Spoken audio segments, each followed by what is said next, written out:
Zee 24 तास एक पाऊल पुढे।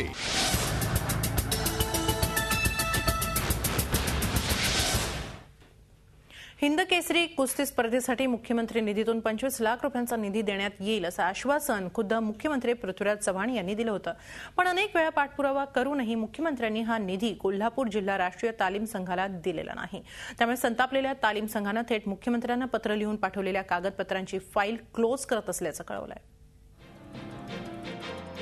भारतीय कुस्ती महासंघ आणि राज्य कुस्तीगीर परिषदेच्या मान्यतेनं 46वी राष्ट्रीय अजिंक्यपद आणि हिंद केसरी किताबाची कुस्ती स्पर्धा गेल्या वर्षी कोल्हापुरातल्या राजश्री शाहू खासबाग मैदानात झाली। जिल्हा राष्ट्रीय तालीम संघानं संयोजनाची जबाबदारी स्वीकारताना स्पर्धेच्या खर्चासाठी जिल्ह्यातल्या आमदारांकडून 10 लाख आणि अन्य संस्थांकडून उर्वरित पैशांची जमवाजमव केली। तालीम संघानं स्पर्धेचं आमंत्रण देण्यासाठी मुंबईत मुख्यमंत्री पृथ्वीराज चव्हाण यांची भेट घेतली। त्यावेळी मुख्यमंत्र्यांनी मुख्यमंत्री फंडातून हिंद केसरी स्पर्धेसाठी 25 लाख रुपयांचा निधी देण्याची घोषणा केली। मात्र वर्ष उलटून गेल्यानंतरही हा निधी मिळालेला नाही। त्यामुळे तालीम संघातून नाराजीचे सूर उमटतायत।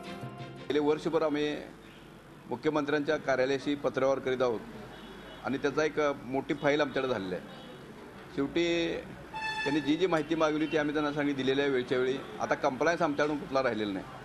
असं असताना देखील मुख्यमंत्री साहेबांना याच्यामध्ये वेळ म्हणजे आपण दिलेला शब्द तो पाळण्यासाठी वेळ मिळत नाही, ही कुस्ती दृष्टीनं अतिशय दुर्दैवाची बाब आहे। मुख्यमंत्र्यांनी 25 लाख रुपये निधी जाहीर केलेला होता।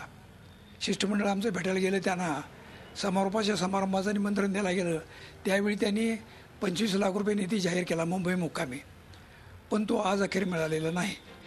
वर्षभरापासून तालीम संघानं पत्रव्यवहार करून हिंद केसरीसाठी 38 लाख रुपये खर्च झाला असल्याचं मुख्यमंत्री कार्यालयाला कळवलं।